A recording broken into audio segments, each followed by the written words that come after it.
Support for this podcast comes from Frito-Lay in the 2023 Snack Bracket Championship. The Frito-Lay Snack-It Challenge is underway, and fans are voting on their favorite snacks to crown champion. We're talking about prime-time matchups between the best 64 snacks in the land. Will Ruffles Ridges reign supreme? Can Doritos defend their dynasty?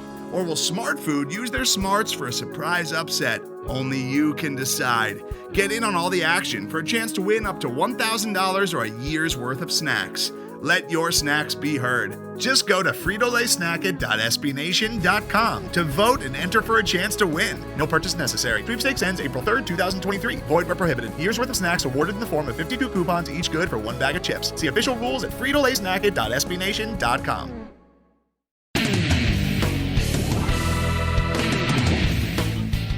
Welcome to the Black and Gold Banneret Podcast. Jeff Sharon and Eric Lopez with you here on this first show in the month of June. And we're in the lean season now, man. I pushed the bannies back a week because we're still working on getting some nominees from the staff and everything, and we're going to be getting to that too. But we also have some interesting things to talk about. MLB Draft. Brian Murphy's going to join us a little bit later, and our guest for the show is Emily Marron from the head coach of UCF Women's Golf. Lopez, how are you? How are you alongside me in anti-UCF land? Apparently. Well, yeah. How's the food? Is the spread nice over there? Good, actually. I get a 2-for-1 deal. Nice. I get a nice, fruit spread. Yeah. Nice. Oh God, the internet Nothing is wrong with 2-for-1 sometimes. You can get a good deal at a 2-for-1. Yeah, BOGO, bro. Right? Oh God.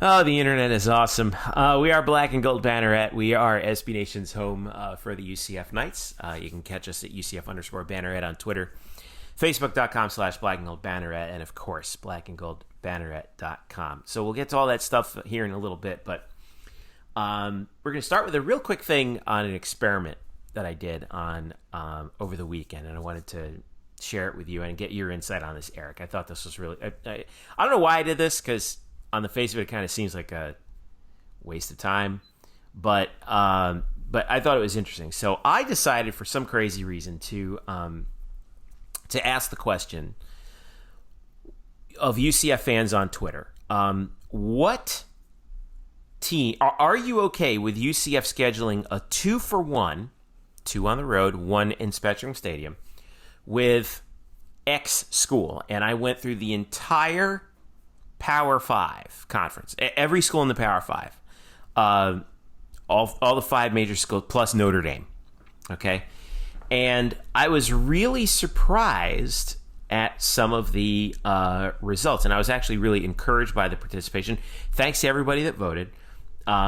Every poll got at least triple-digit votes in it, which I think was really interesting. And I think what it reveals not only is a very small sample size of UCF fans' preferences for the kind of opponents that they would be a little squishy on, Eric, but also I think is a real good measurement of what the UCF fan base thinks is the pecking order of college football. All right, so here's the results real quick.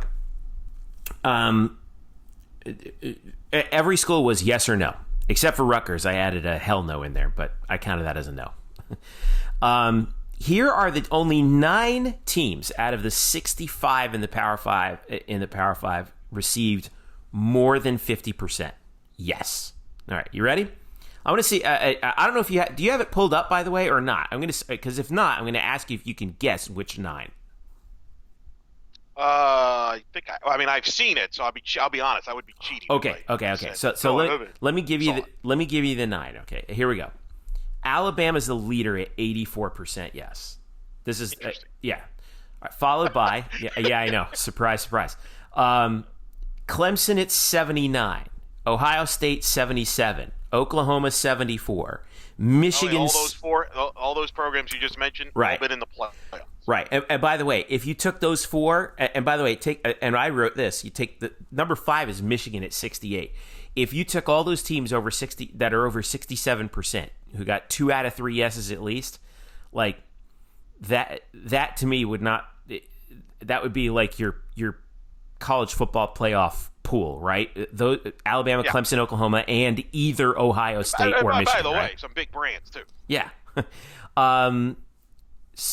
Georgia had 64%. Notre Dame had 63%. Now let me because you used to cover Georgia. Uh-huh.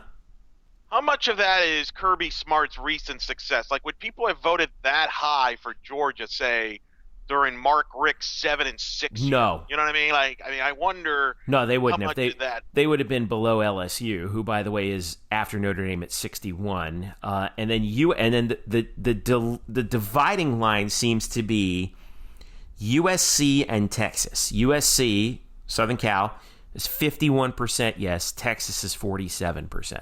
Now, you brought up yes, by the way. Well, I'm going to really be bummed out that I got to go to Los Angeles twice. Come on.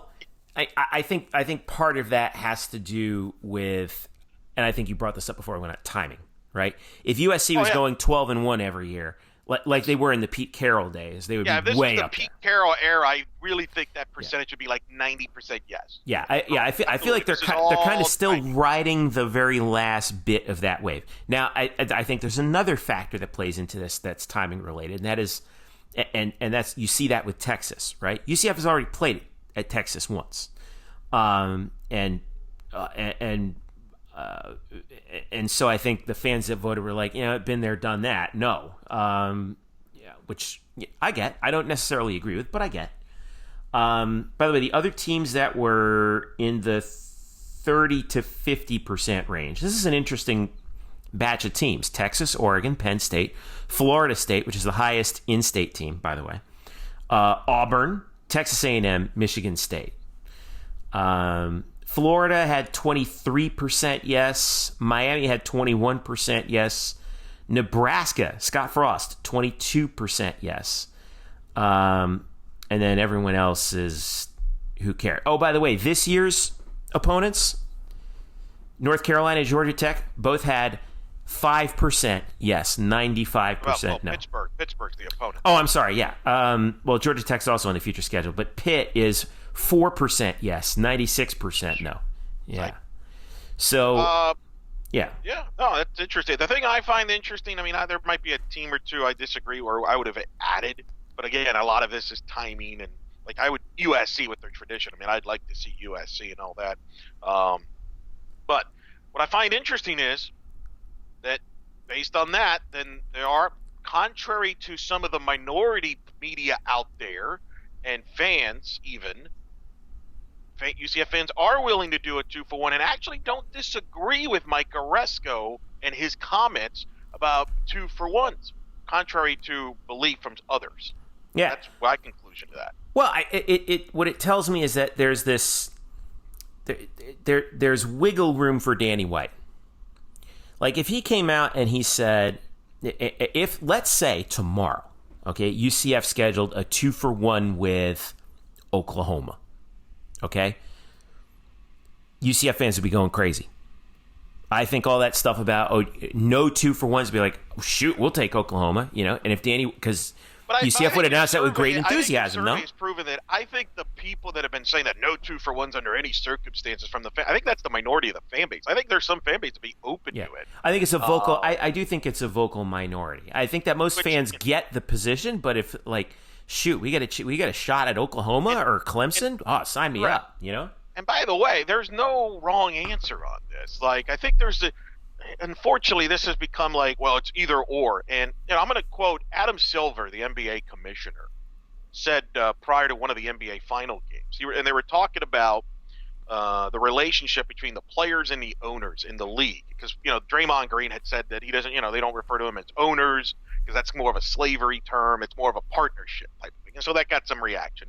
And Adam talked about how, you know what?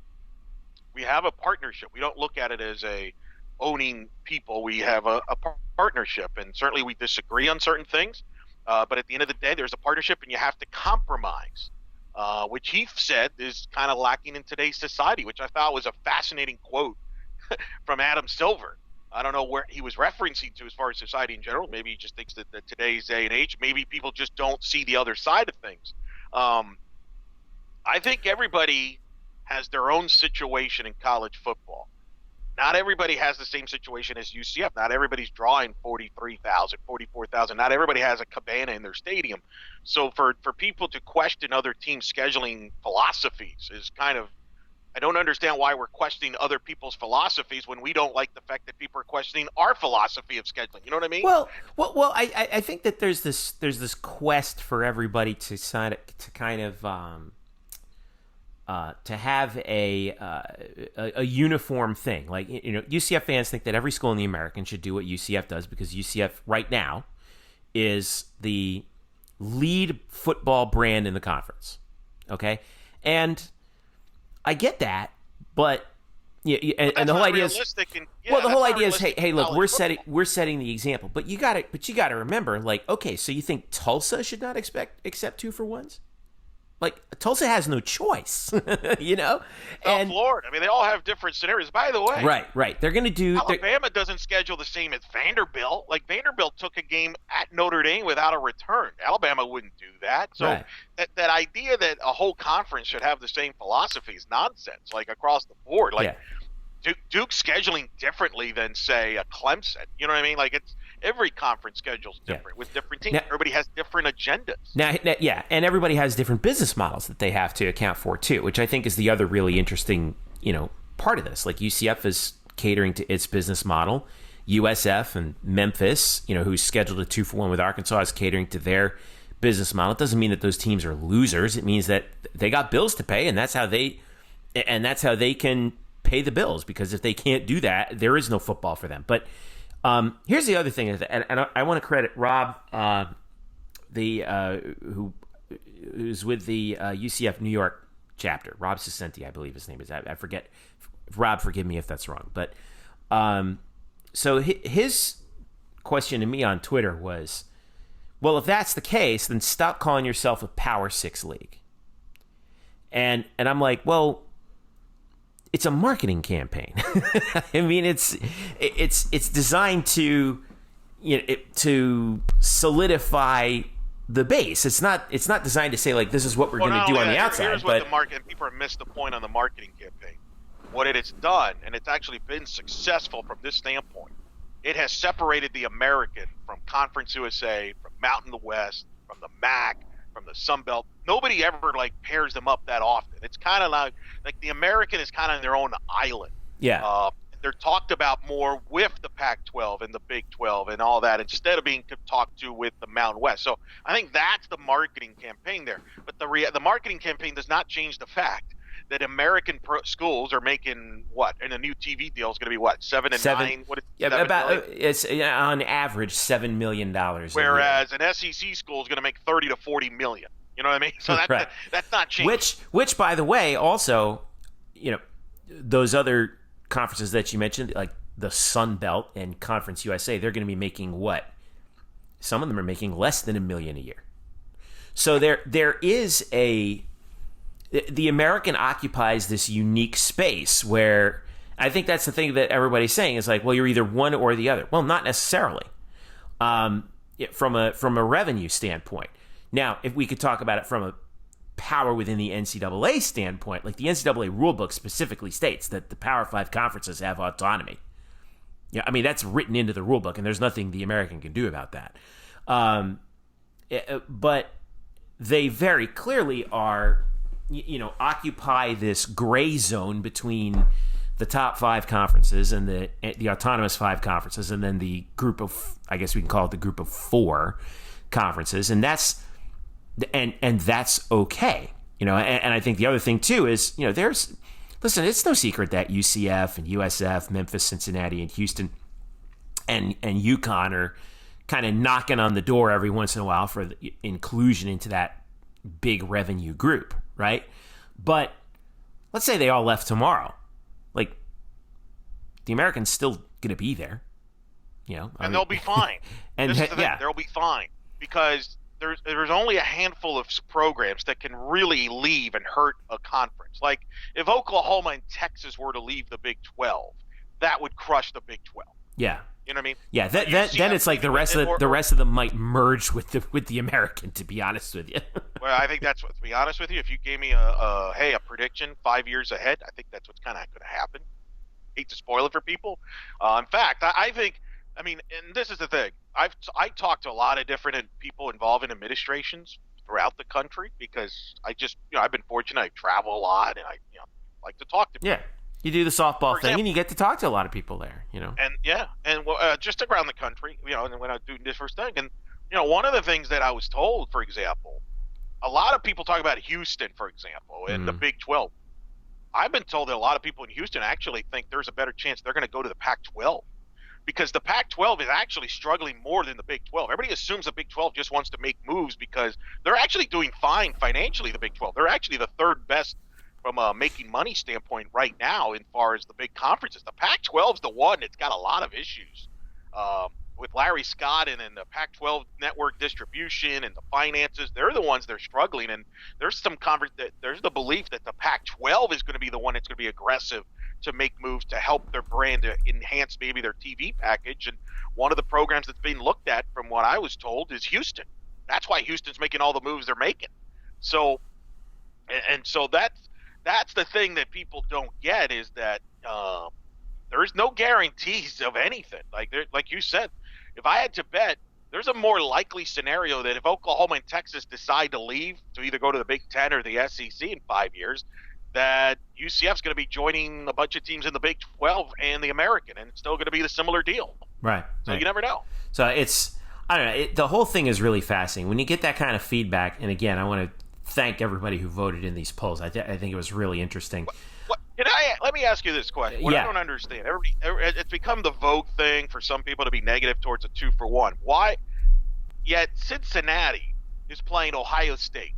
Okay, Cincinnati now is playing Ohio State the second time at Ohio State. There's no return game to, you know what I mean? Like Ohio State ain't playing Cincinnati in Cincinnati. Cincinnati also signed up to play Notre Dame. Want to take a guess if Notre Dame's coming? Oh, of course not. They're not going to Nippert Stadium. So wouldn't a 2-for-1 be better than a 2-for-nothing? You know what I mean? Like, can I put UCF crazy guy hat on here?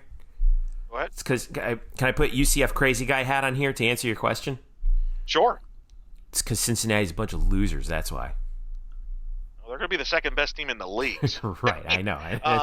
But my point is, I mean, there's a lot of different ways people schedule. I mean, Florida State this year is playing Boise State in Jacksonville. They're not, and then they're going to Boise. Is that beneath Florida State? I mean, are they lowering themselves? I mean, are college football programs lowering themselves for playing FCS opponents? I would argue that's more of a demeaning thing than playing 2-for-1. So, look, everybody has their philosophies in scheduling, and the bottom line is you got to fill out a schedule however you can and whatever is best for you. And I think for people and I think that was the point that Mike Oresco was making, that everybody's making a hoopla about.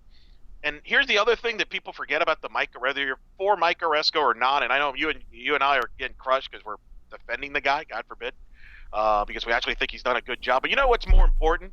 You know who's more important that actually thinks Mike Oresco's done a good job? Forget you or me, or forget if somebody thinks he hasn't. Well, how many members are in this league?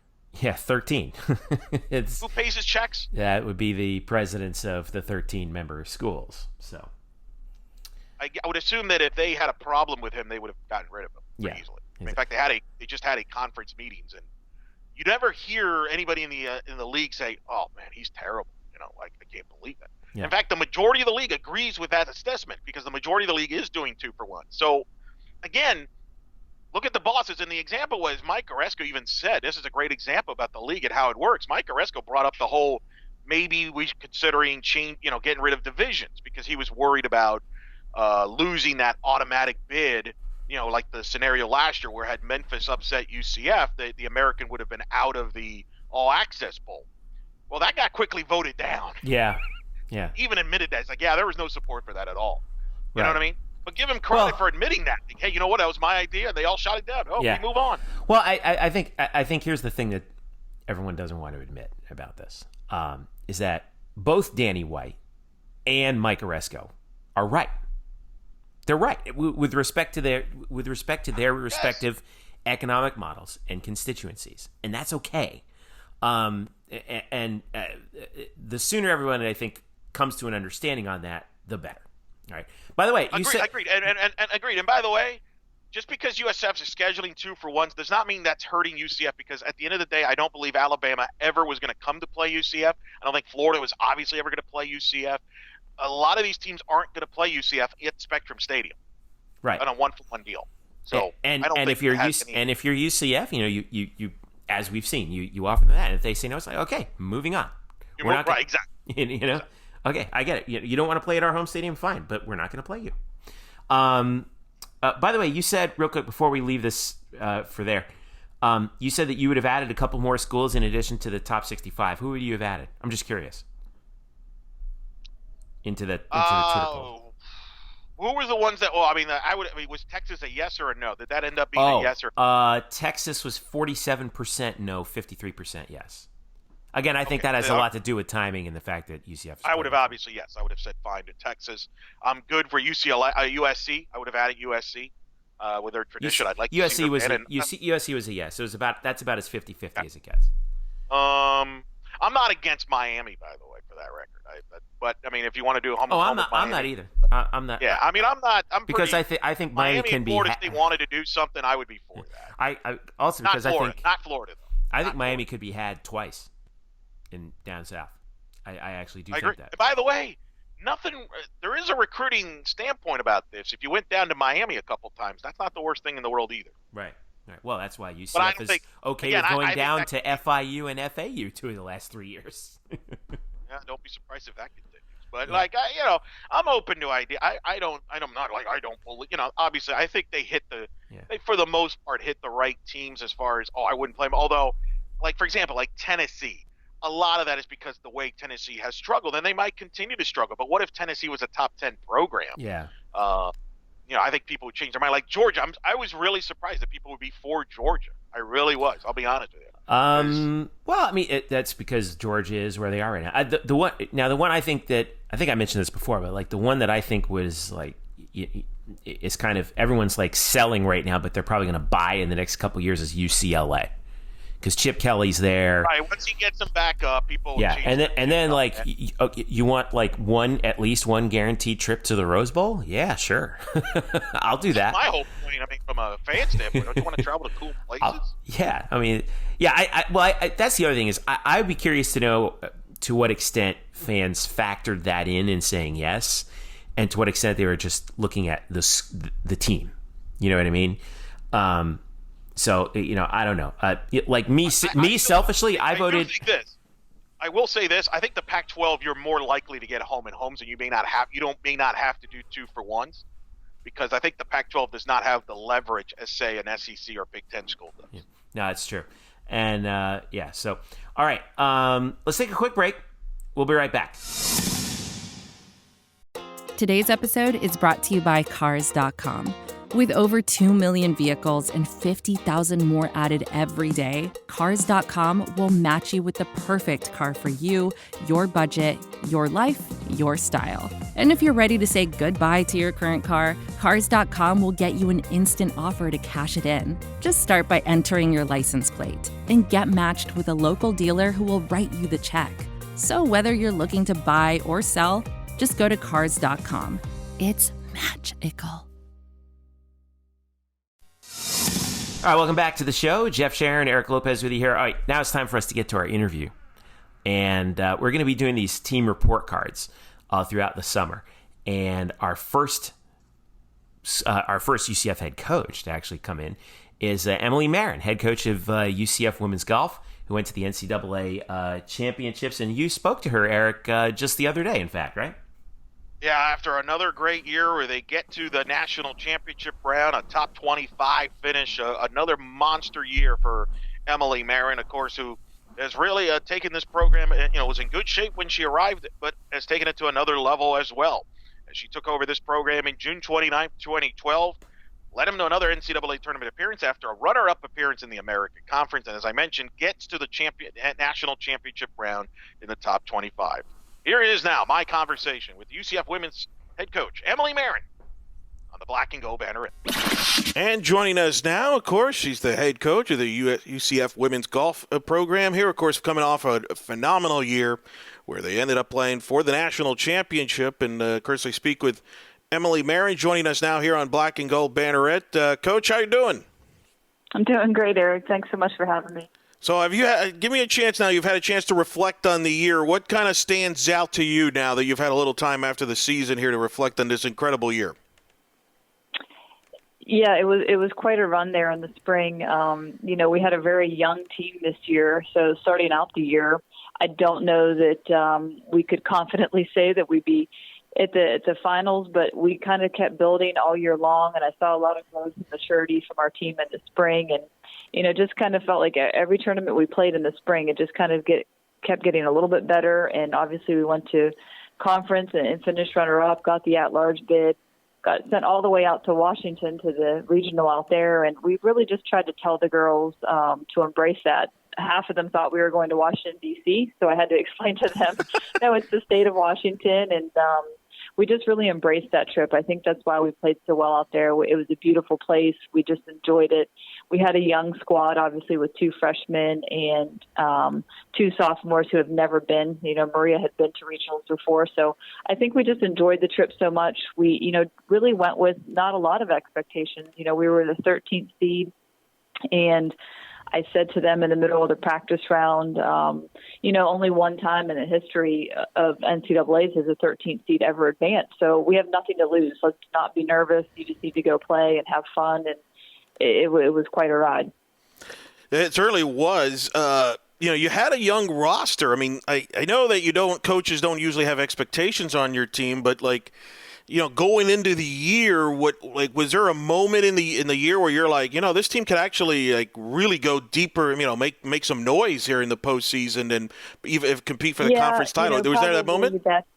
Yeah, the Moon Golf Invitational, that was middle of February, and we won that event. That's really what propelled us through our spring.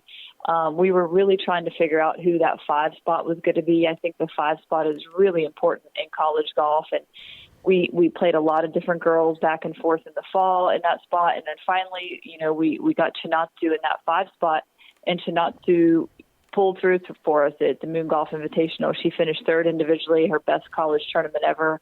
And that was really key to our whole spring season. We had different people perform well throughout the whole spring. Obviously Elizabeth Moon led us all year, but then we had stellar performances from Chinatsu there, and then obviously Anna Laura at the regional.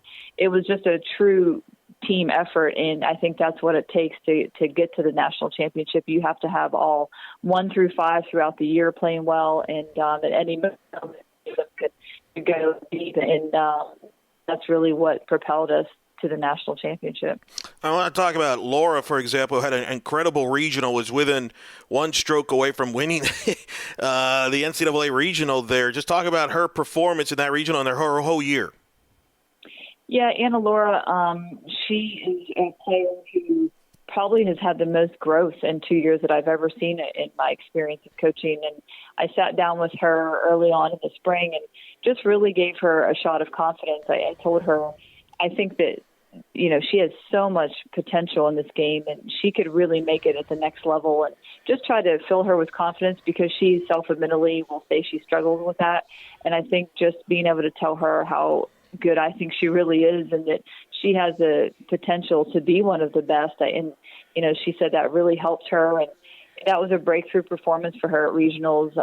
In the second round, she was paired with the player of the year, Maria Fassi, and that's a fellow Mexican for her. And I know that she was a little nervous, but, she went toe-to-toe with Maria and actually tied her that day and beat her in the tournament. And I think for her, that's a moment in your career that you can put that in your memory bank and say, I can play with the best. And we just see her grow with each and every week. She gets more confident. She gets better. She has a lot of room to grow in her game. So we're really excited for her to come back and be a leader for us next year. Of course, another player that has got a lot of room and excitement for is Elizabeth Moon. Was the American Conference Freshman of the Year, was all conference honors. What can you say about her in her first year as a freshman there, just accomplishing what she did out of Forest City, Arkansas, and what the future holds for her? Yeah, Elizabeth was kind of a late pickup for us, too, in the recruiting process. We had some money open up, and people ask me, how'd you find Elizabeth? And I tell the funny story about my parents were watching the U.S. Junior Girls, and I didn't have any scholarship money at that time. And they said on the broadcast, hey, Elizabeth Moon hasn't committed anywhere, and sure enough, my mom said, "Hey, why don't you look at this girl?" And I said, "Well, I don't have any money." And then all of a sudden, we had some money open up with some players leaving, and it just all worked out. And I can't say enough about Elizabeth. She has tremendous heart, and that just is the reason why she's so good. Her dad is her instructor, and they just work. I mean, she is probably the hardest worker I've ever seen. She loves the game. She loves to study the game. It's not unusual for her to be out there practicing 3, 4, 5. And I just think she will continue to grow and get better. She's very methodical. She's a thinker of the game. She believes in herself and her game and doesn't try to really tinker with that too much. And she was a good leader for us. It's you never know with a freshman coming in, what their game is going to translate to. And she was just so consistent. We knew, it reminded me of Ashley Holder that we had back in the day. You just always knew Elizabeth was going to come in with a good score to continue to grow here within our program. You mentioned the leadership, such a young roster. How does who is there a player there that leads by example, or maybe is a vocal leader there? I mean, throughout the year and kind of with such a young roster, who was that person if you had that person, or did you have to be more the vocal? It's funny. I think everybody plays a role in the team, and that for us would be Alyssa Lamoureux. Alyssa's from here in Florida, and she was again a freshman in this lineup. And maybe she wasn't always our top performer as far as scores, but she is our vocal leader. And the girls will say that. She has energy. She's vocal. She's not shy. She likes to do the team cheers, and she kind of is the one that spurs everybody on and, claps for them out in the golf course. And you need that. Like I said, everybody on the team has a role. And sometimes, I don't think the leader always has to be necessarily the best player. It can be your 3, 4, 5 player who, is the one in the van, loose, keeping us loose and relaxed. And she just loves to play, and she has a spirit about her that's contagious. And I think that really filtered. I talk about our team chemistry a lot when I ask about our success this spring, and I attribute it to that team chemistry. I think when you're playing for each other, that you play harder. So we had 5 girls who were playing for each other, not just themselves, and that's why we did so well. How does this team compare to the other teams you've had here, just overall? I mean, you've had some great teams, some great players, but how does this year and this team compare to others? We've had some really good teams throughout my 7 years here. We've gone to regionals and won conference championships, but I would say this team was unique for that team chemistry. They just really, the 5 of them, we went with them from the Moon Golf Invitational on, and it was just something about the 5 of them together that is not like any other team I've coached. We've had probably more talented teams as far as golf, but I don't know that we've had teams that have been as close as these 5, that truly they're friends on and off the golf course. They're rooting for each other, and that was probably our difference this year. You took over this program in June of 2012. As you look back here in the 7 years and the success you've had, is it what you thought it would be when you first got here, or has it been even much more better experience than you even imagined when you first got here? Yeah, I knew the program was in good shape. Courtney Trimble did a good job here. The team was, going to regionals, and then they were in the Conference USA back then. So obviously we switched to American since then. And, we've just had tremendous leadership here, too, with Danny White coming in, 4 years ago. I think that all of the programs have just been elevated. And I think that's probably the difference is that when you're a student athlete and you see all the other teams performing at a high level, and as a coach, that's just exciting, and it's something you want to be a part of. And I think UCF, it's on the map now. We talk about that all the time. And, I had that moment at the national championship when we were warming up, and I looked down the line of the names that were there. We're right in between Duke and Florida and UCLA. And I thought, this is where UCF belongs. And, maybe they have years on us as far as history and tradition, but I think UCF is definitely branding itself and is amongst those best teams in the country, and it's just only going to continue to get better. Yeah, I would say so, and making noise there. And the whole sport of women's golf in the college game, I think, has grown immensely with the selection shows, with the Golf Channel and their coverage and everything. It seems to me, you've been involved longer. Does it seem like the women's golf in the college game, and even the men's for that matter, it seems it's grown now from an exposure standpoint and coverage standpoint, where people are now more aware of college golf? Yeah, I'm starting year 20 this year in college golf coaching, and it certainly has changed a lot in the last 20 years, and it's wonderful. The Golf Channel coming in a couple years ago, it did so much for us as far as exposure that people can actually turn on the TV and see how good these players are, both the men's and women's players, and just kind of team golf. And the Golf Channel has really done a great job with that. So we're thankful to them for that. And it's exciting for the players to know that they're getting exposure. And, it's fun to see UCF up there on the Golf Channel and get our brand out there. So, yeah, I think it'll just continue to grow. I think the match play format is fun for people to watch at home. So that's our goal, is to, get to the national championship and make that match play. And that's a fun format to play for the national championship. For the audience that doesn't follow closely, describe for the audience now your off season as it goes now, and then before you know it, you got to get going ready for the 2019-2020 season, because it's a quicker turnaround than people might think. But just take us through what's it like from here on out. Yeah, we have a couple months here in the summer where basically we're just working on getting our freshmen coming in. We have a couple coming in next year.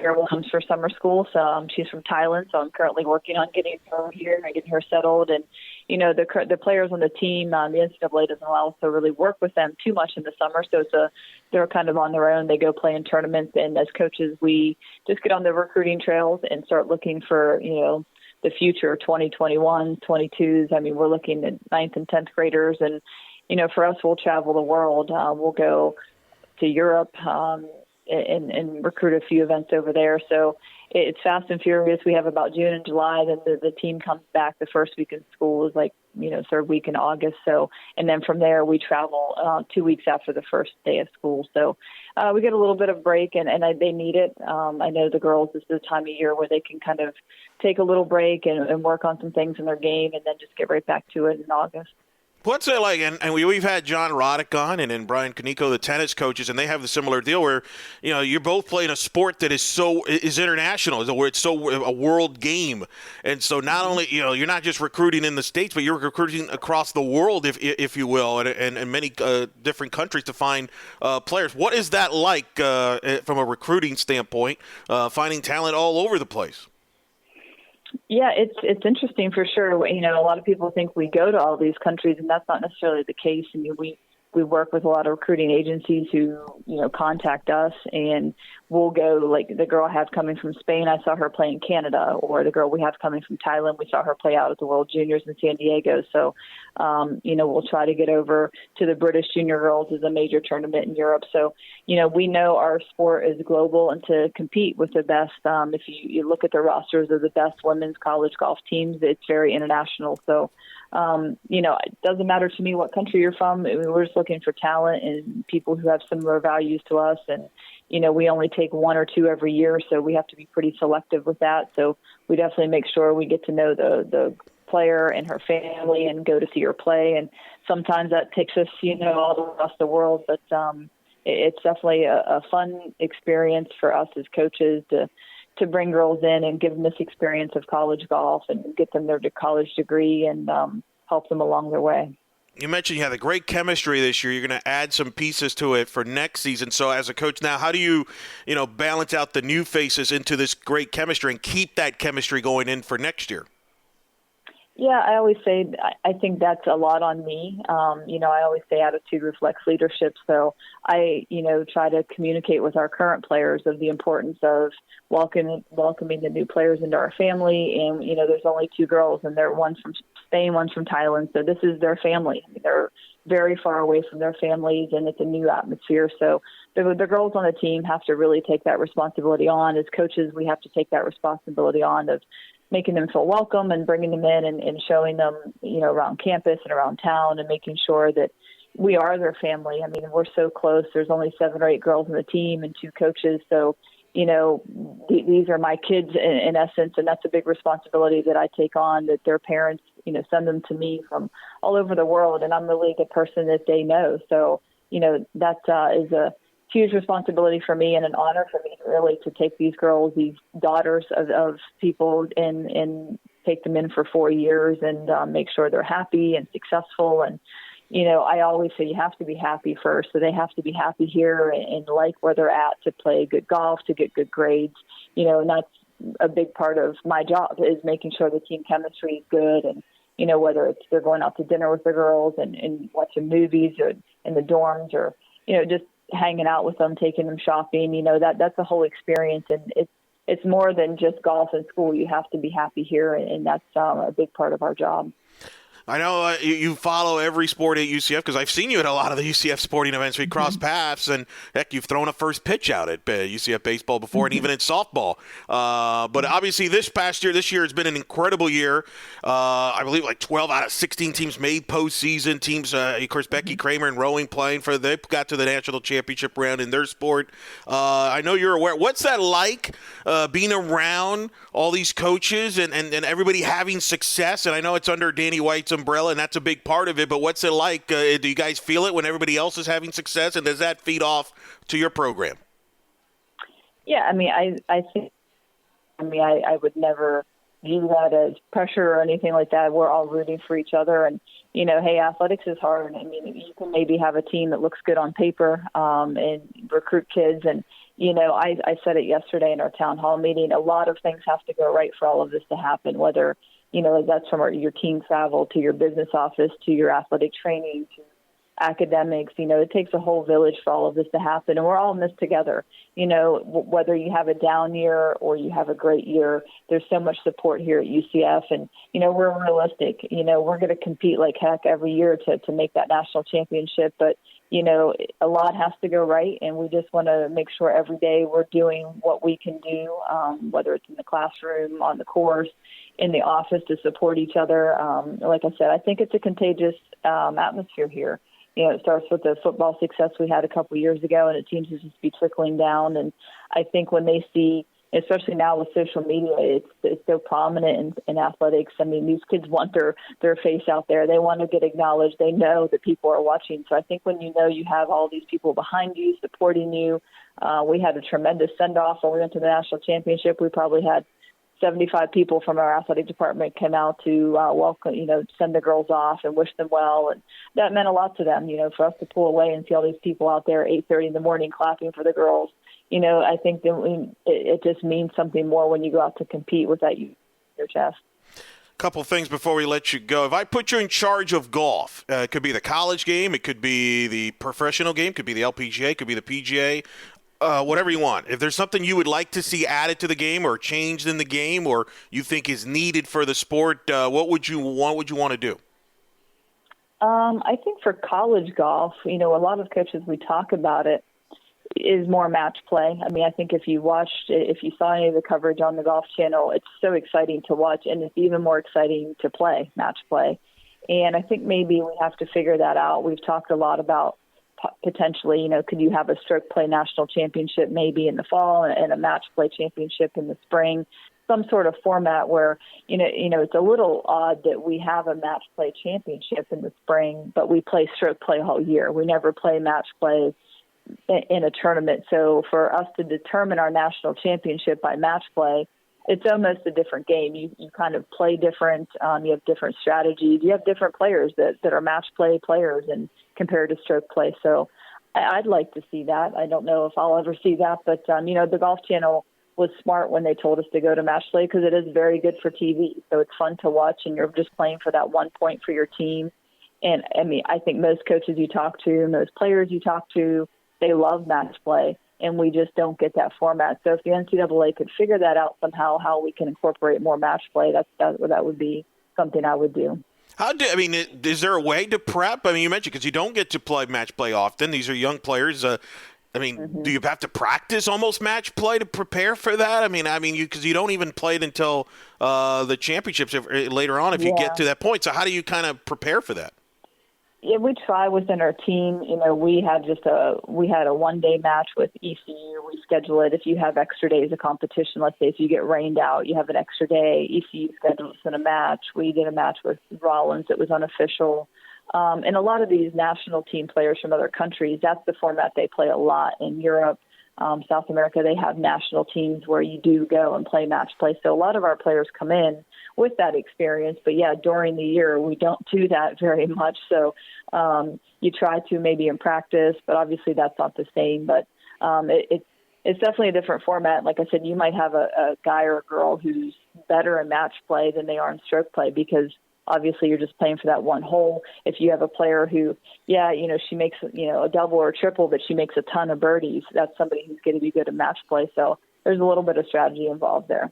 Yeah, it's just very fascinating. But, hey, it's getting a lot of attention for the sport, and I think that's a good thing, and that's exciting. And I was glad to see you on there in the biggest stage there, Coach. Emily Marron joining us here on the Black and Gold Banneret. Coach, congrats on the great year. Another great year for you. We're excited for you during that run, and really excited for you. Congrats on a great year, and we look forward to doing this again down the road here, and next year another before you know it. Thanks so much, Eric. Appreciate it. All right, cool. Eric Lopez speaking there with Emily Marron, and they got a lot of good people coming back next year too, right, Eric? Young team, as she talked about. Yeah, this team is loaded with players like Emily Moon, led by her, and other very young team. And I think they will definitely take advantage from this incredible run that they've had here with a great finish, a great year, finishing in the top 25 there, playing for the national, after advancing past the regional round, finishing 22nd overall, ahead of teams like Vanderbilt and Tennessee. So, I mean, just a great run, and what a job she's done, and just an awesome person, and really happy for her success there and with the program. Yeah, really cool, and you can tell the players really love playing for her, and she's really such a great... One of the leading candidates for the Baney's Coach of the Year. That's right. That's right. So, all right, thanks again to Emily. Thanks also to Kelly Cartner and Ian McDougall for helping us out, grab that interview. We got a few more coming in the next several weeks here on the Black and Gold Banneret podcast with our summer report cards. All right, we'll be right back with Brian Murphy, who's going to join us to talk about the MLB Draft and UCF players going to the majors, or maybe not. Stick around. We'll be right back. All right, welcome back. Jeff Sharon, joined by Brian Murphy now here on the Black and Gold Banneret podcast. We sent Eric out to go run some errands, but yeah, we've got. I wanted to talk about UCF baseball here on the show because we had the MLB Draft, which I don't know, man. I still feel like it's so weird that it happens during the college baseball playoffs. Guys are up at bat during the super regionals, and it's like, hey, we just got news that, so-and-so for ECU just got drafted, and it's like, oh, cool. All right, well, what's going to happen when they tell him when he gets back into the dugout? It's, he kind of doesn't get that moment. That's kind of a bummer. But it turns out that 3 UCF Knights were drafted. 12th straight year, according to UCF, that the Knights that a Knight has been taken. None of them went until the final day, so no first 2-day picks. The 3 that were selected were Jordan Spicer in the 24th round to the Colorado Rockies. Garrett Westberg went in the 26th round to the Seattle Mariners, and Tyler Osick went to the 27th round to the Chicago White Sox. I don't know what it is, but like Tyler Osick sounds like a Chicago White Sox player. I don't know why I think that, but it's long. It's weird. From the Chicago White Sox, Tyler Osick. It's like, all right. Now, in addition, Brian Murphy, you astutely reported that 2 2019 UCF baseball commits have been drafted as well. Keegan Pulford Thorpe, a left-handed pitcher, was taken by the San Diego Padres in the 33rd round of the draft, and then shortly thereafter, Hunter Pattison, another lefty, was drafted by the Cubs in the 35th round. So in total, 5 either former, current, or future UCF baseball players were picked in the 3rd day of the draft. So rather than break down, which guy is going to, potentially go to the majors, and we don't know that. I mean, it's baseball. So, but what I'm fascinated by, Brian, is that now I think maybe I'm wrong in this, but I follow baseball. I love baseball. Okay, and the Major League Baseball draft as a thing is like mysterious to me. And you brought up a good point about how the first 3 or 4, or the first 2 rounds, it's like the bonus money, and then you were getting to the part where some guys that are just selecting players just for the sake of selecting play. I don't know, like Felipe Franks got picked by the Boston Red Sox. Like, I don't even know if Felipe Franks has ever played baseball in his life, but he did in high school. Oh, well, yeah. I mean, like, there's that. Yeah, he's exactly. Well, there's that. Good for you guys, but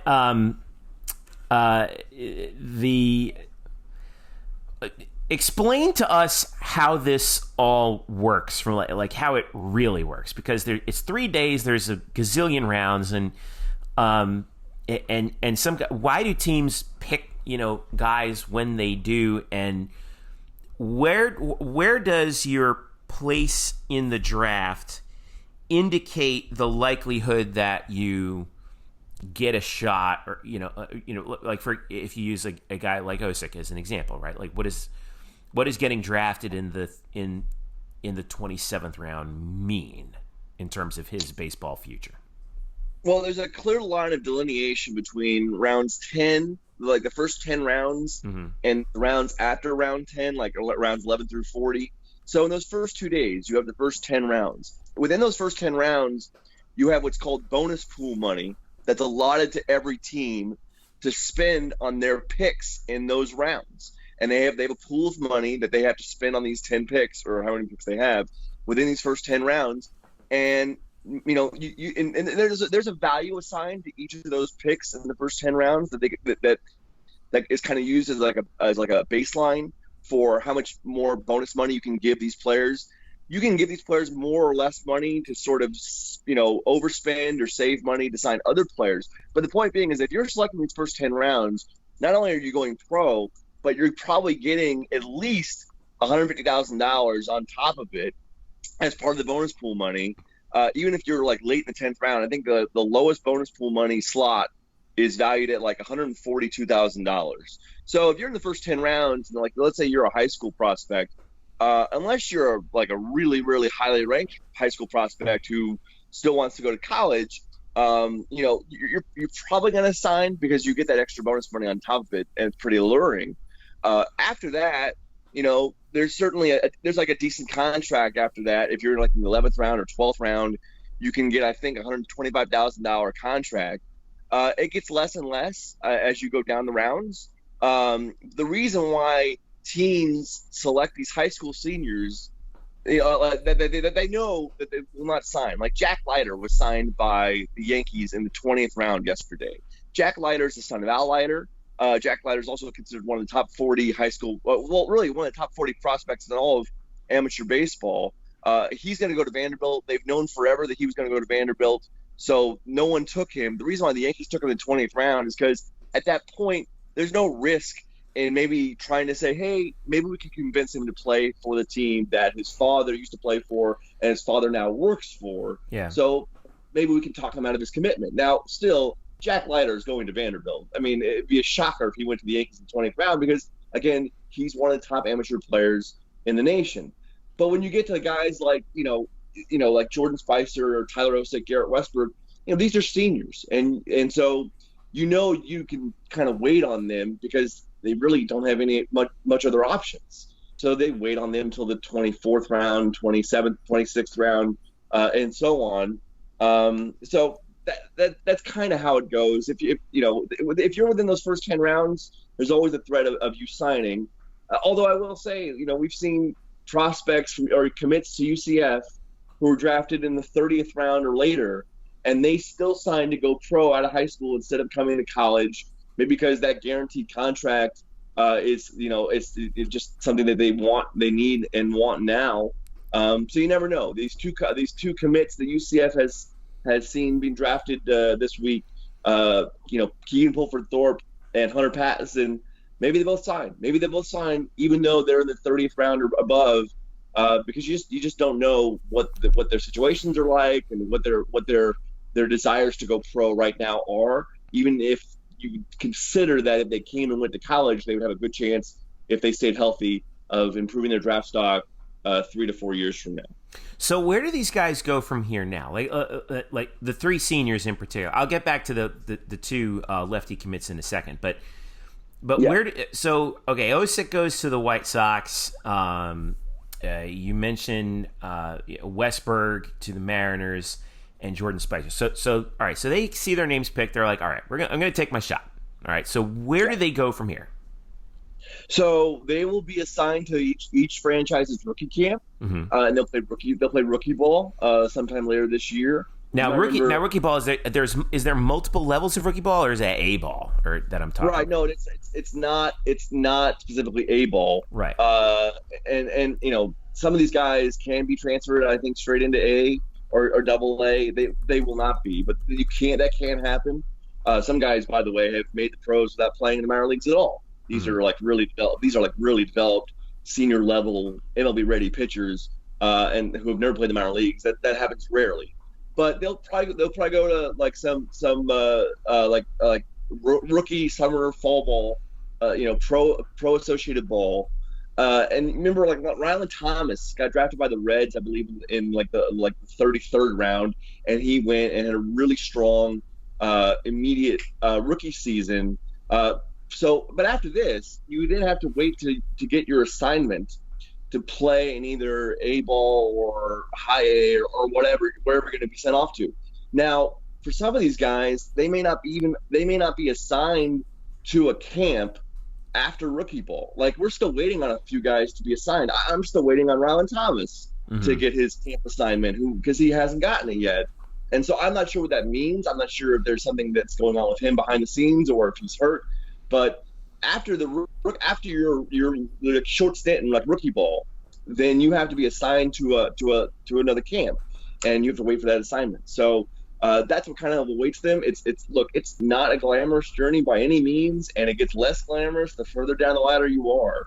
So if you love baseball and love it as a job, then you're totally fine playing in barren cities and barren stadiums, paying for your own meals and having to ride the bus. But it's a real struggle from here. Even though the days of getting drafted are still monumental for these kids, these seniors who want to continue to play professional ball. I get it, but from here it is a long road if they ever have any sort of MLB major league dreams. How much money do they get paid at that level? I thought it was like initially, like I think initially it's like is it 100,000 initially? It's something like that. But that's like to sign. That's like once you sign. But then like per year it's like sub minimum wage. This is another thing that MLB has been trying. Well, no, I should say this. The Players Association does an awful job of protecting its minor leaguers because they don't consider them to be pro players, major leaguers, and I think MLB sees them as, I believe, they're independent contractors, so they have like really limited health benefits. They have no way of reaching into the retirement benefits because they're not major leaguers, right. Even though the MLBPA should be protecting them. So they don't get really. They get paid a little well off the top, and then after that, it's really bad. It's really bad. It's like 15 to 20,000, something like that a year, depending on where you are in the lower levels of the minor leagues. This has really got antitrust suit written all over it that Major League Baseball has lobbied against for years, because as much as we think Major League Baseball should protect its minor leaguers, they really don't, and they've let them to hang high and dry for decades. Yeah, well, I mean, I think they look at it as a way of like, well, we're weeding out the guys who we don't think are committed enough. Like, if you're committed enough to try and work your way up the system, you'll find a way. You know what I mean? Now, I'm not saying I agree with that. It just feels like that's what they're saying by doing what they do there. You know what I mean? I mean, they're not. That's not true though, because there are guys who are lifers. There are guys who ride the rails for 10, 15 years in the minor leagues because they like to play ball.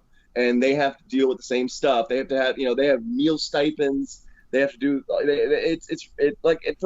For a sport that has so much money, as Major League Baseball does, for it not to trickle down in the minor leagues, to their players, which are properties of the major league clubs, is really kind of asinine and just greedy.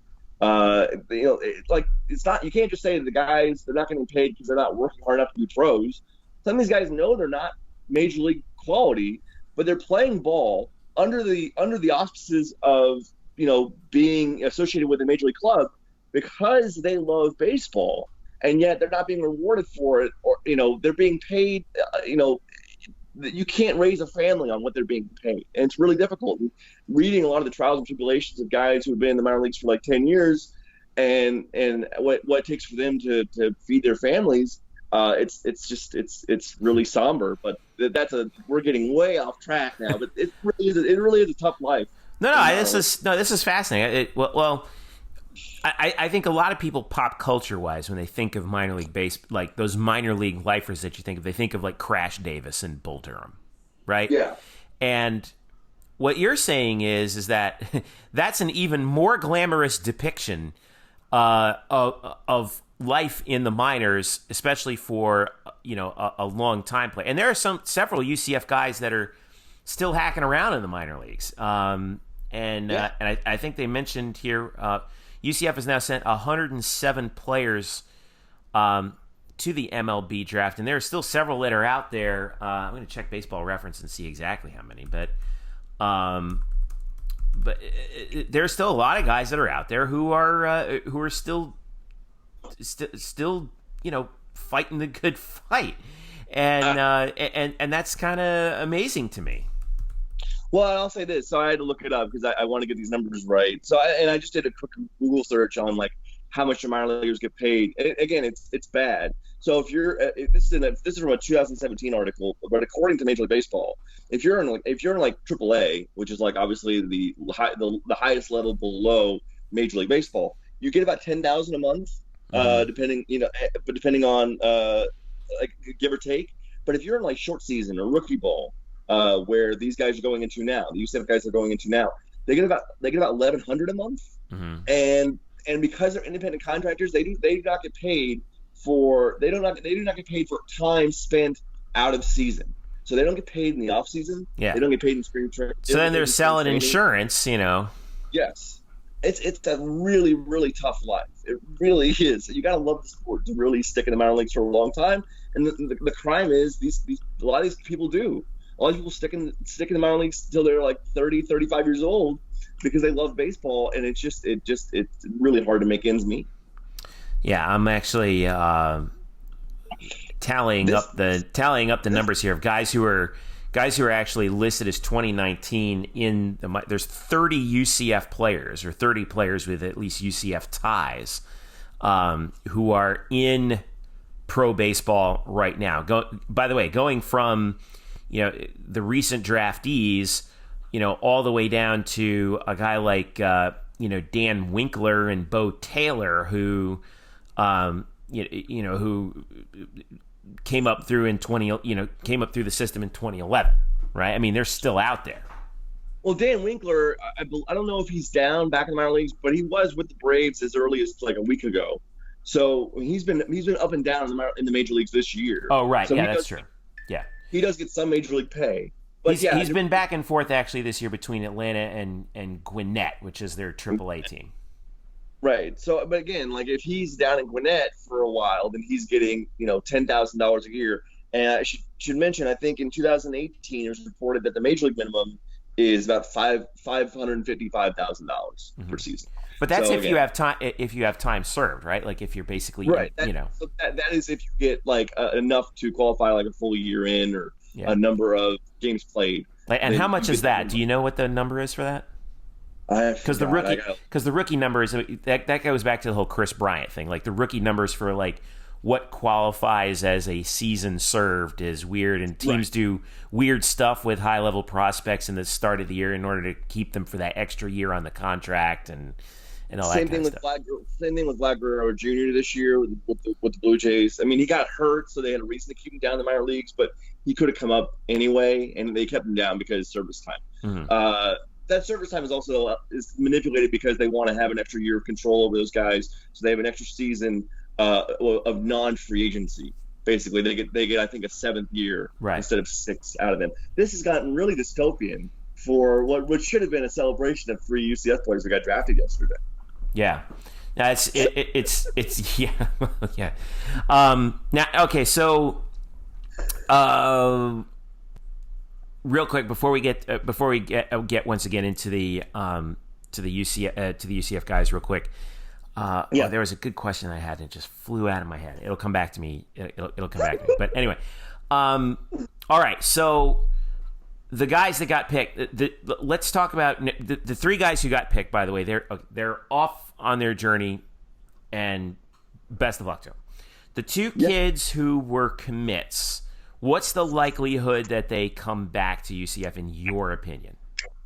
I mean, you could just throw a coin up. In that round, there's not a whole lot of financial bonus to coming back. Again, they're drafted above round 30.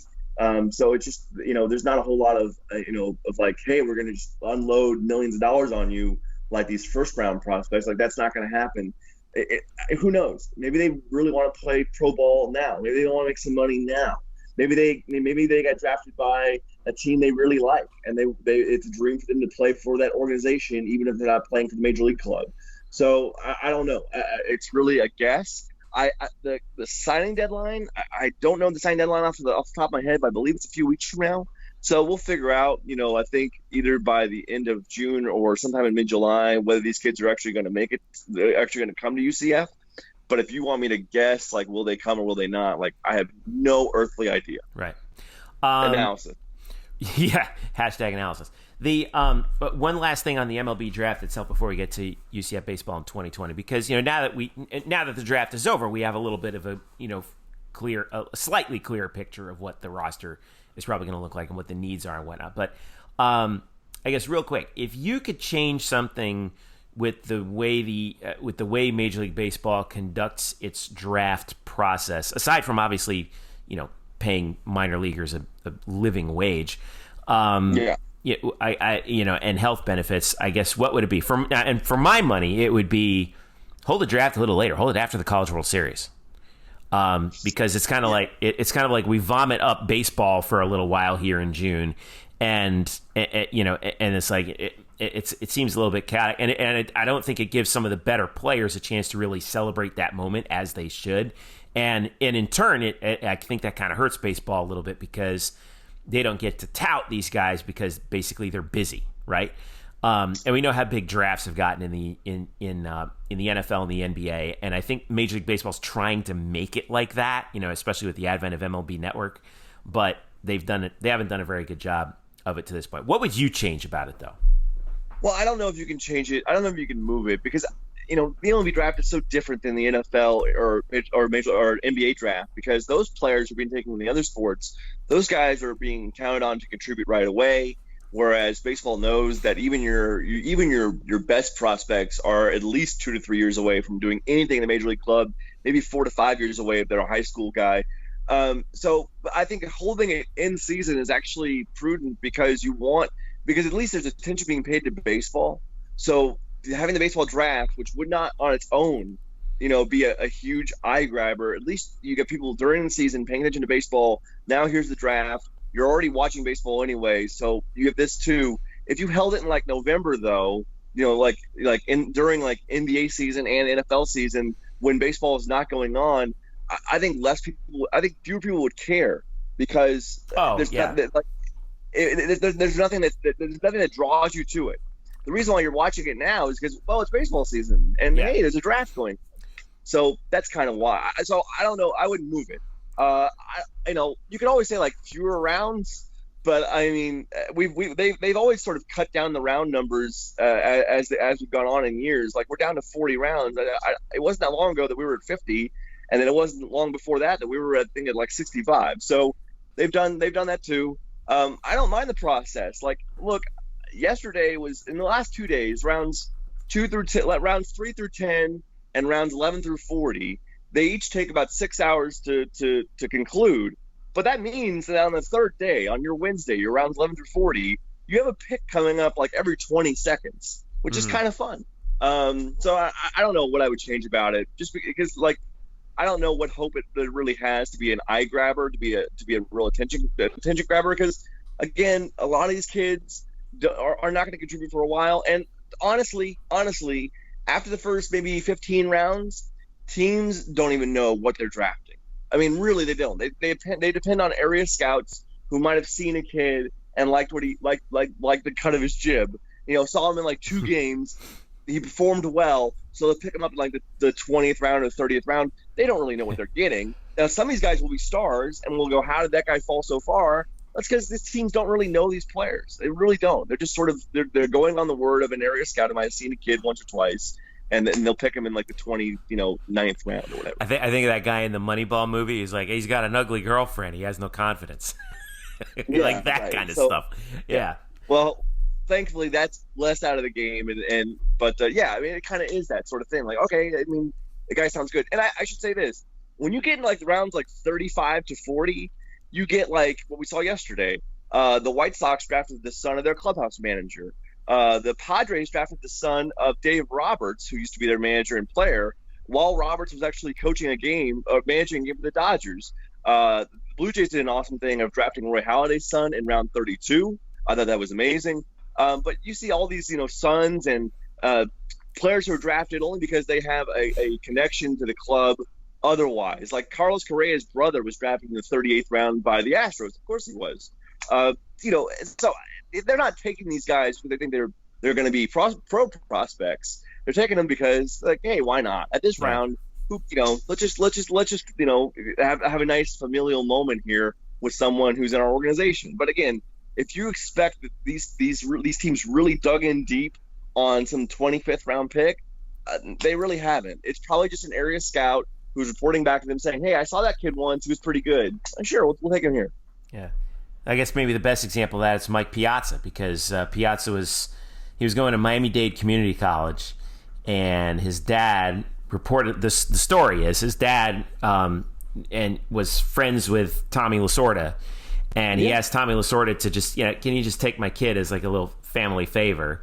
And they did, and the Dodgers picked him in the 62nd round. He was the 1,390th player picked overall in the 1988 draft, and he turns out to be the best power hitting catcher of all time. Even say there are guys, and this is like kind of going back, so things have changed, but guys like Bruce Sutter, Larry Walker, Bobby Bonilla, those guys were undrafted coming out of college. Yeah. So even if you're undrafted, there's still a chance you can get a shot. Right. Just all depends on player development, and that's something I think that gets overlooked. All right. Real quick, let's talk 2020. How much clearer is the picture for UCF's roster now?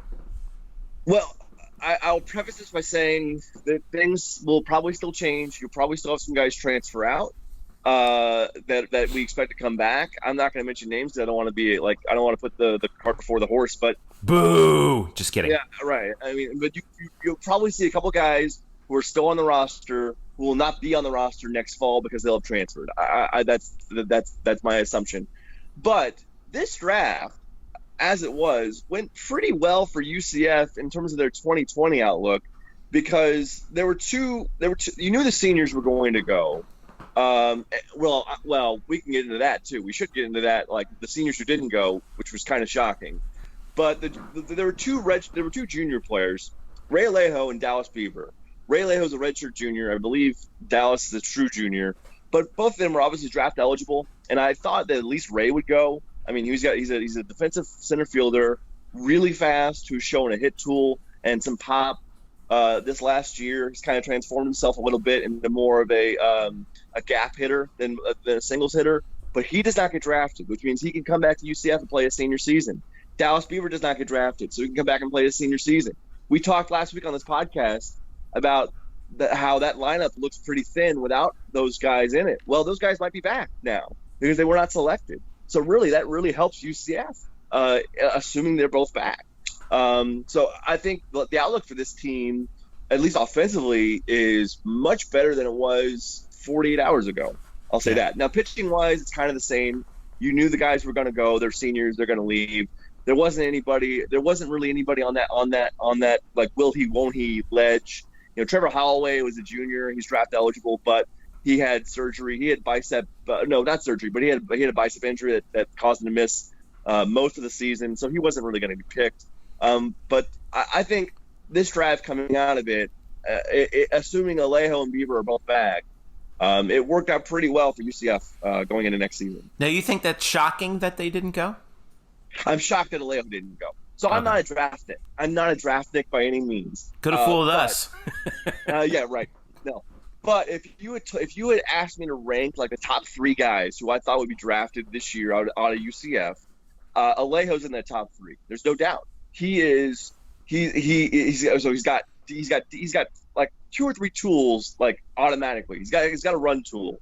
He's really fast. And so he's also a really good defensive center fielder. He's a good defender at a premium position with great speed. And then this year, again, like I said, he transformed himself into less of a singles hitter and more of an extra base guy. Now, he slumped late in the year really badly, and he's got to learn to control the strike zone and have better recognition of balls and strikes, because his strikeout rate is way too high for a guy of his skill set. Yeah. But just sort of gambling on this guy who's a good athlete, a good runner, and is now showing some pop, I'm surprised that he's not getting a selection. I would say the most shocking surprise for me was that Kyle Kemp does not get a look. He's a transfer from Lipscomb.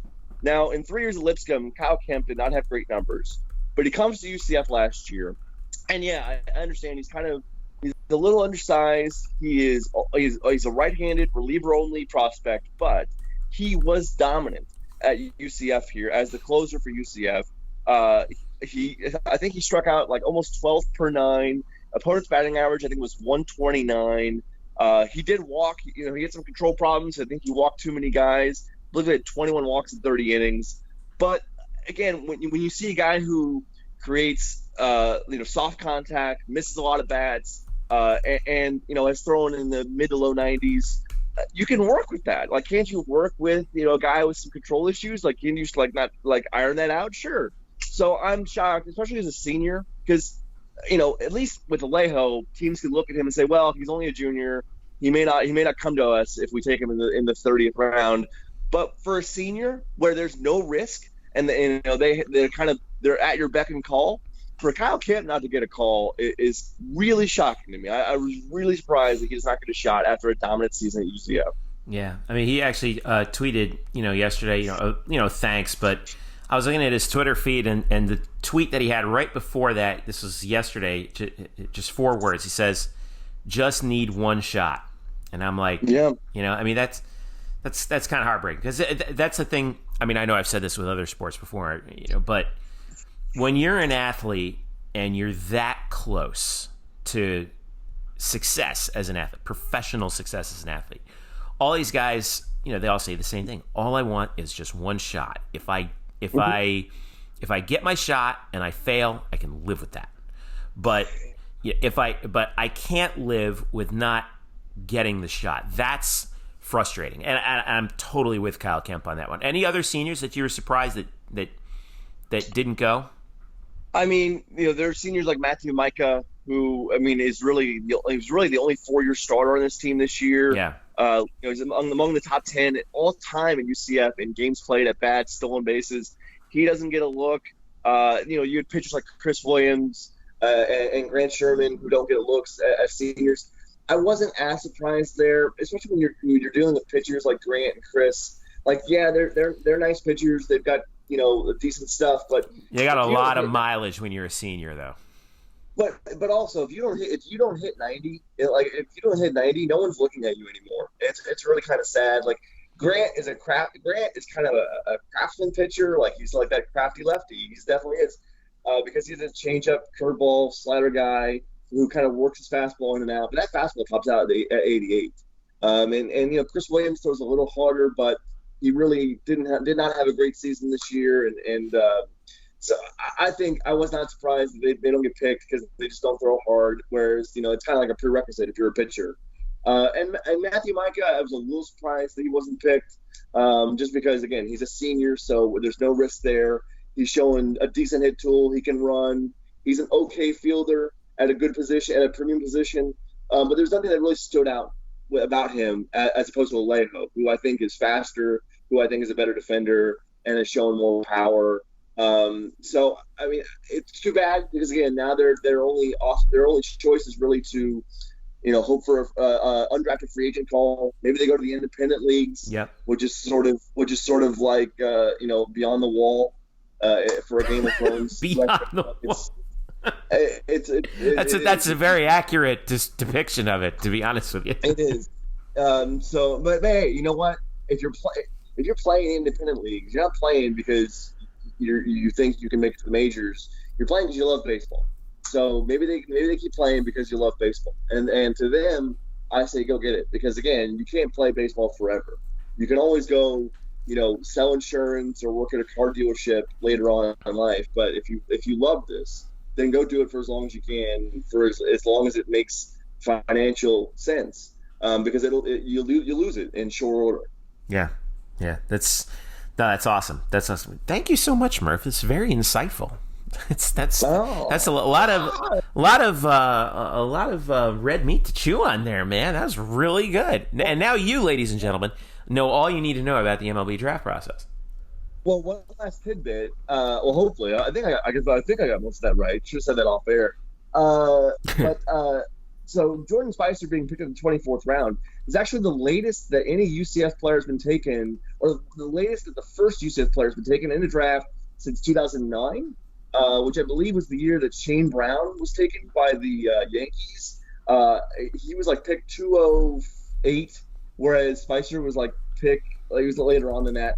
But just to kind of like to hammer home the point of like, you never know in these rounds. Right. So Shane Brown back in 2009 was taken in some round and pick above 200 and whatever.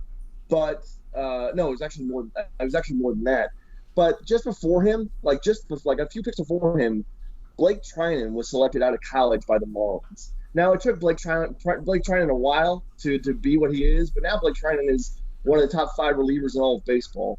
And so you just never know. You never know, what's going to happen. Also, the 5th straight year, UCF has had multiple nights, more than one, taken in the MLB draft. That's not including prospects. So they can also hang their hat on there, too.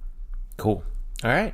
Brian Murphy, thank you so much. I know you're going to go talk to Greg Lovelady a little bit later today, get a little reaction to that, and perhaps some, post baseball season, very, very post-mortem. Yes. But nonetheless, it should be interesting to hear from. I'll be keeping track of you. Hang in there, buddy. I'll talk to you soon. All right. All right. Thanks, Jeffrey. All right. Spokes_Murphy on Twitter. Stick around. I'll be right back after this. All right. Welcome back to the show. We'll wrap it up here on the Black and Gold Banneret podcast. Oh, look at this. Hey, Murph is back. Okay. So I didn't lie. I just, I was creative with the truth. And Lopez is back too. So, and the reason why is because Murph, you actually have just finished up talking to Greg Lovelady in his sort of postseason, post MLB draft exit interview. See you guys after the summer kind of deal, right? So, well, how did it go? Well, as per Greg Lovelady's usual stance, it was long, which is totally fine because we like quotes. And it was about 35 minutes with Coach just sitting on the concourse behind home plate.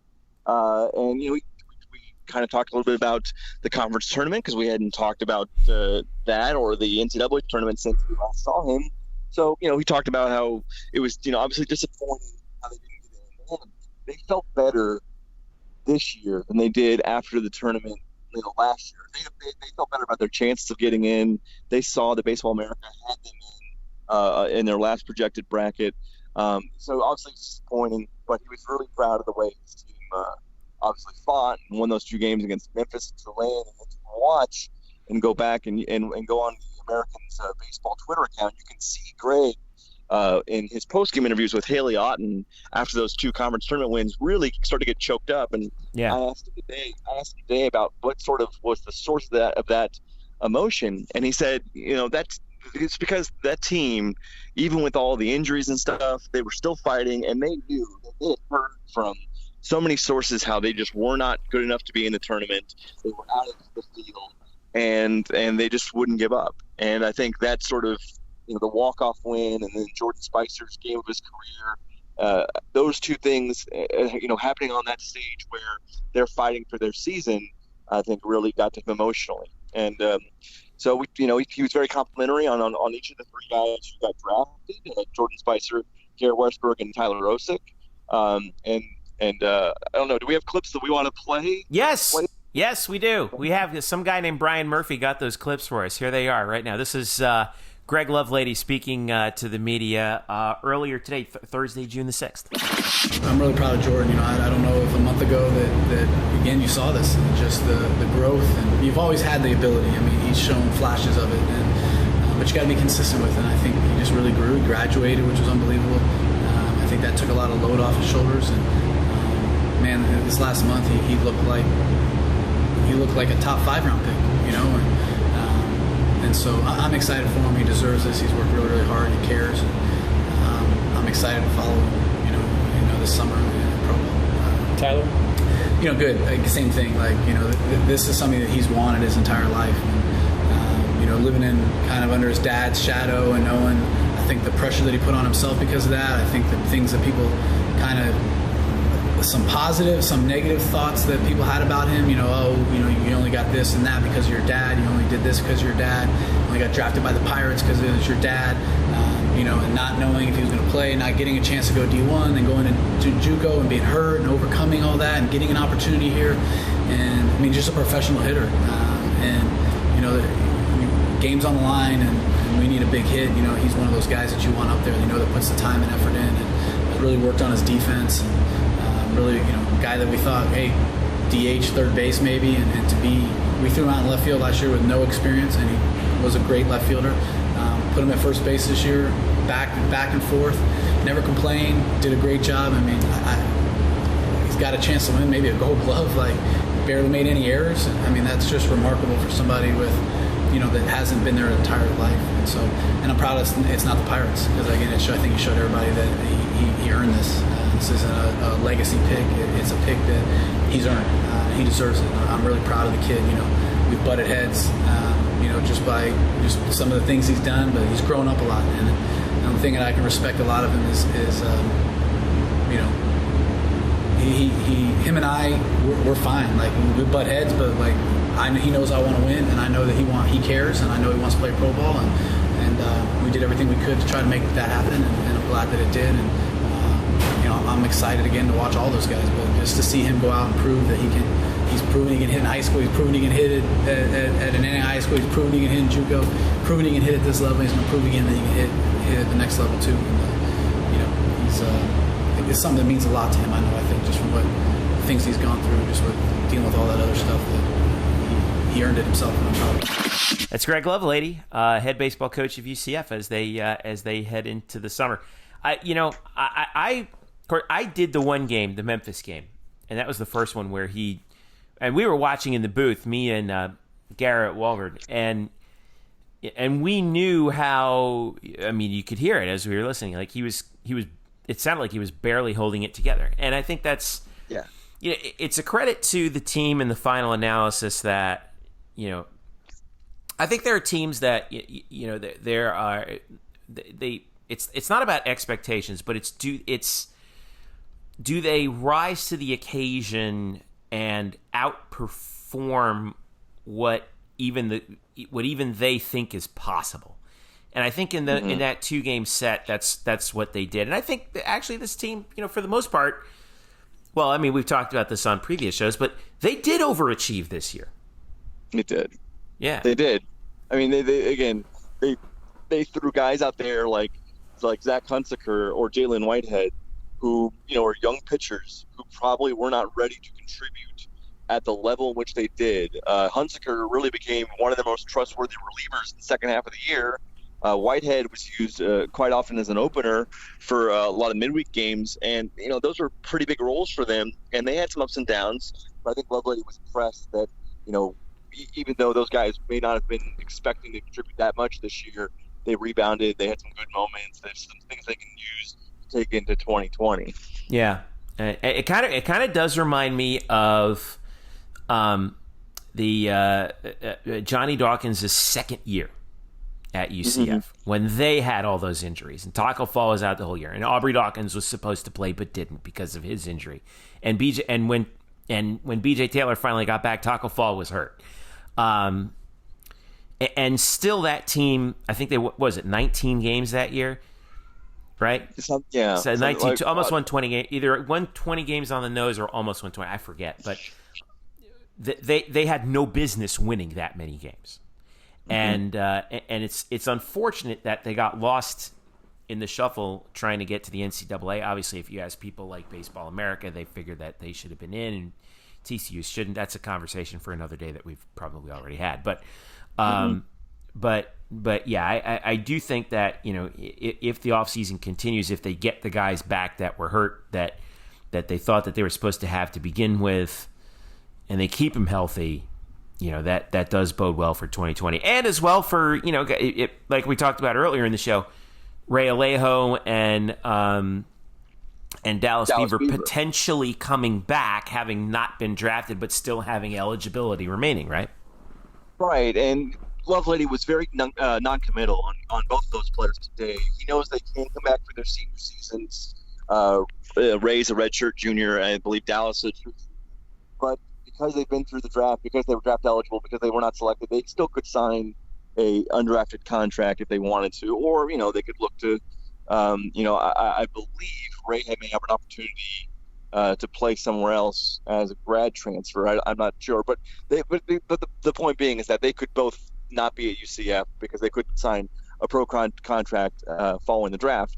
But again, if they are in the fold, you know, if you look at this team now, if you put in both Alejo and Beaver with Dalton Wingo, and obviously Greg Lovelady was very high on catcher Ben McKee, who really flashed fantastic arm strength and a pretty solid power bat. With some of the recruits they're bringing in and some of the guys who didn't get as much of an opportunity last year, like Jeff's boy to the Lions, maybe playing more. That's right. That maybe this team, you know, certainly offensively is better than it looked a week ago. And then on the mound, you know, Joe Sheridan gets healthy. You have Trevor Holloway, who's healthy. Jeffrey Hakinson, who's closer, is healthy. You know, stuff like that. And then obviously they have a lot of, again, they can also always drop into the JUCO market, which I assume they will, to fill some spots over the summer. So, yeah, things don't look as dire, and I think that Beaver and Alejo not getting drafted really gives them more hope for next year than maybe at least I thought that they had. Yeah. All right, so memo to Sam Unger, don't worry, we're going to be all right. Yeah, we're going to be fine. I will say also, he you know, I think more than Alejo and Beaver not getting drafted, he knows those guys have another chance to play in college ball if they want. He was really more frustrated and disappointed for his seniors, and he mentioned by name Chris Williams, Kyle Kemp, and Grant Sherman, the three pitchers. You know, he mentioned, and he also said that Micah should have been drafted. Matthew Micah should have been drafted, but for those pitchers, he was very upset. He mentioned that Kyle Kemp, I did not know this, Kyle Kemp has had 2 Tommy John surgeries. 2? So, yes. So no matter how dominant he was, again, Kyle Kemp was very dominant and healthy this year with, you know, a 129 opponent's batting average. He had a K/9 rate of around 12 per 9. He had a pretty solid ERA. You know, that's probably why he was not selected. And we talked about this morning, Jeffrey. So this is me going back to edit myself from the first segment of the show. With I was shocked that Kyle Kemp didn't get drafted, but now I kind of understand why. Teams are pretty wary of his medicals after he's had 2 Tommy John surgeries. But still, even with that, he was so good when healthy. It's surprising that he still didn't get a shot, or has not gotten a shot as of yet. Well, look at that, Brian. We've actually developed a story in the course of one podcast, so that'll work. There you go. All right, so cool. Thanks again to Greg, and thanks to Ian McDougall for helping us out on that. A little news note to pass along. This is the final UCF athletics event of the 2018-2019 athletic season.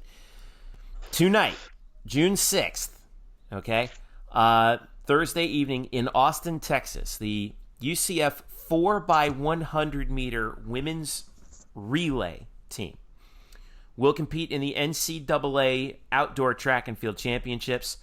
You will see them at 8:02 p.m. Eastern Time. 8:02 p.m. Eastern Time on Thursday on ESPNU.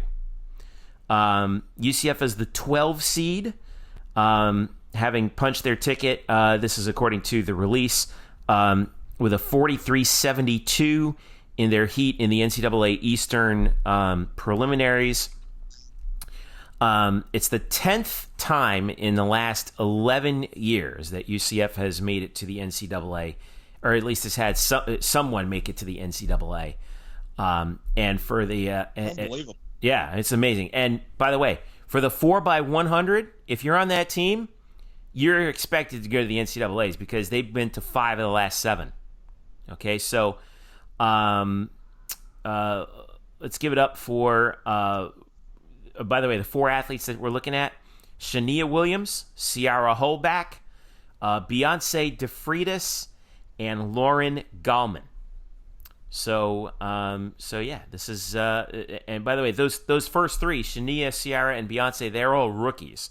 Lauren was on the 3rd leg last year. She's the anchor this year. So yeah, again, I mean that's going to be fun to watch if they qualify for the finals.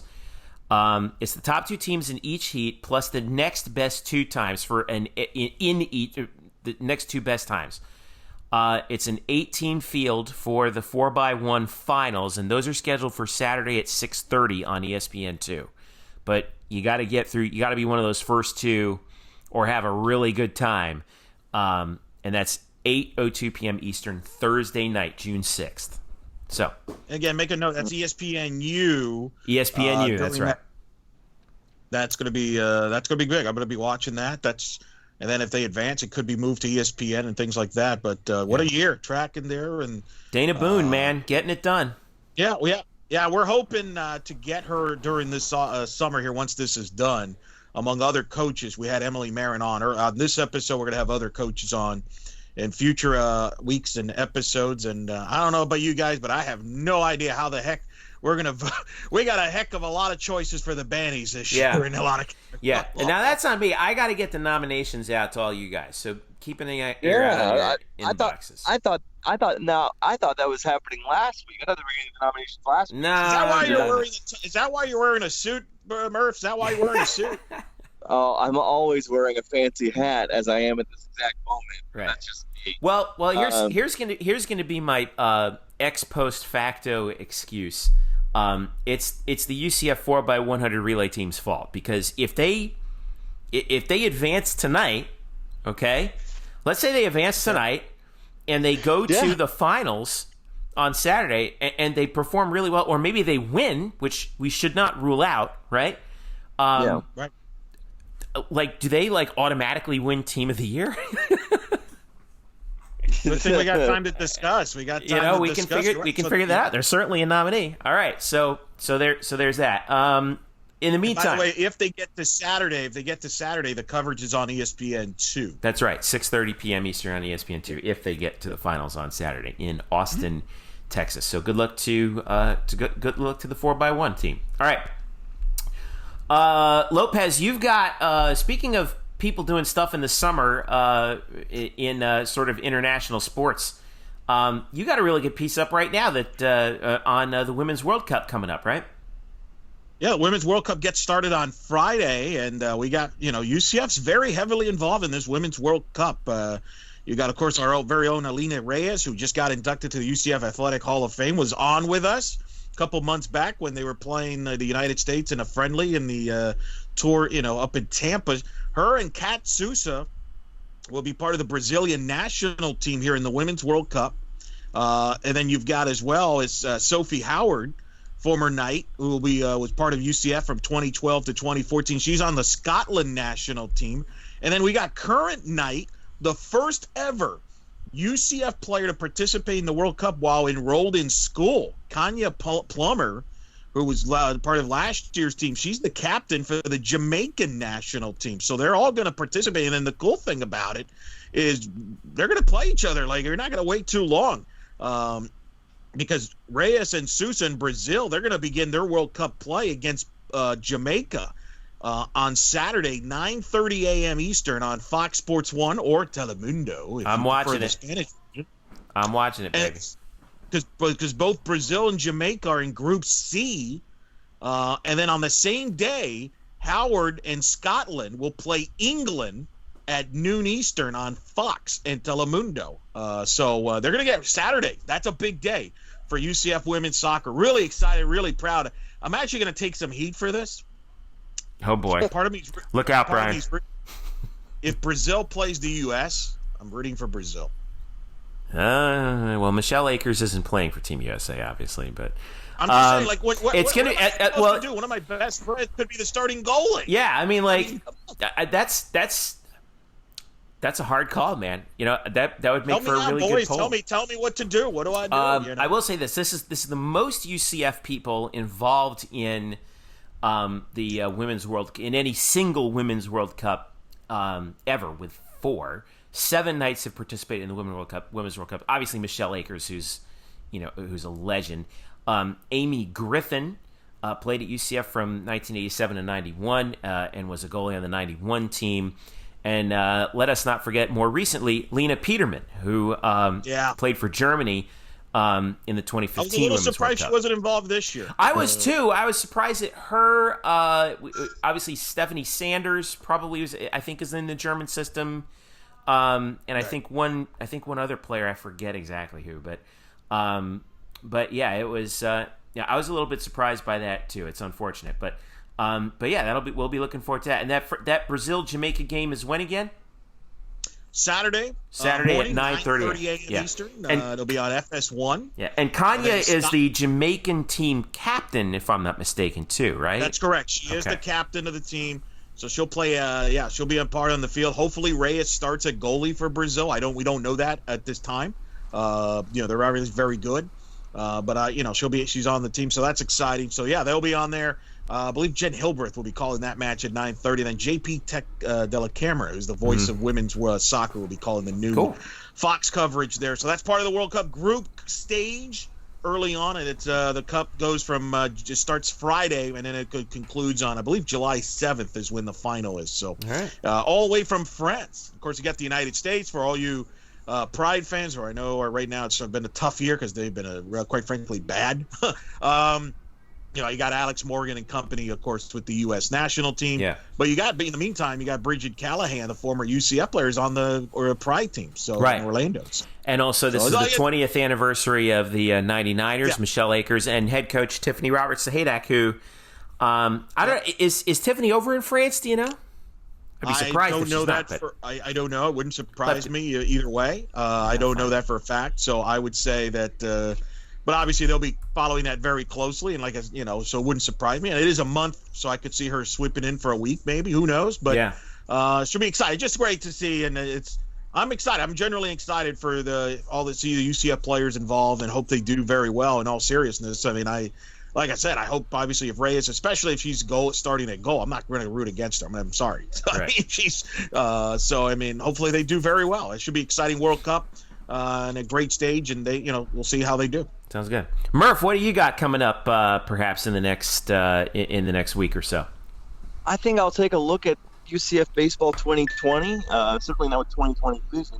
Way too early roster? Yes, it really is way too early because we're not sure if the high school prospects that were drafted will sign, or what's going to happen with Ray Leo and Dallas Beaver, and obviously they'll add players throughout the summer. Greg Lovelady, I asked Greg Lovelady if he's going to watch the Super Regionals, and he goes, "No, I'm recruiting." So there's that. So yeah, but I'll look and see what's on the roster now, and take our 35-minute interview with Greg today, and kind of use that to flesh out maybe what we can expect to see on the field in next February. All right, cool. Sounds good. And we got, obviously, NBA Draft coming up. We'll do some draft profiles as well, and obviously the bandy's coming up as soon as I decide to, ask the guys for nominations. Don't say like I'm this not, is the last show before we do banning nominations. I At this can't. point, who knows when the nominations are coming in. I can't make any promises at this point. You're just Well, gonna there's have no to. last shows, boys. We're going to be on Right, throughout right. the day. We're going to have a lot of different guests and different topics. Come on, we don't take vacations. At least I don't. I know. We're gonna and you know what you're gonna have to do to find out, everybody? You're gonna have to follow us at blackandgoldbanneret.com for all the latest. Yeah. Well, how about this too? Because I got this email this week. Eric probably got this email too. You know what we're about 5 weeks away from? We're about 5 weeks away from AAC football media days. Oh my God, really? In Rhode Island. Holy smokes, dude! Get 5 those weeks. lobsters ready. Lobsters. Your boy will be flying back up to Newport. This is the last one in Newport, isn't it? I hope so. I think it is, but God, I hope What? so. It's brutal. I think you're right. I think it has to be right because it moves. Because they're moving the office to Fort Worth, right? Yeah. Good. Plane flights to Rhode Island are not great. Yeah. So By the way, I can't imagine they're very good. Yeah. Yeah, by the way, Eric, bringing it full circle, that's exactly what you were thinking, right? If the Big 12 implodes, look where the American Athletic Conference's new offices are, Fort Worth, Texas. Right. All right. All right. Like we said, blackandgoldbanneret.com for all the latest updates on that. UCF_Banneret on Twitter, Facebook.com/blackandgoldbanneret. And don't forget to follow us, if you dare, at Jeff_Sharon, Eric Lopez Elo, and Spokes_Murphy. Fellas, thanks again. Enjoy it. Thank you, Jeffrey. And thank you for listening. This has been the Black and Gold Banneret Podcast. We'll catch you next week.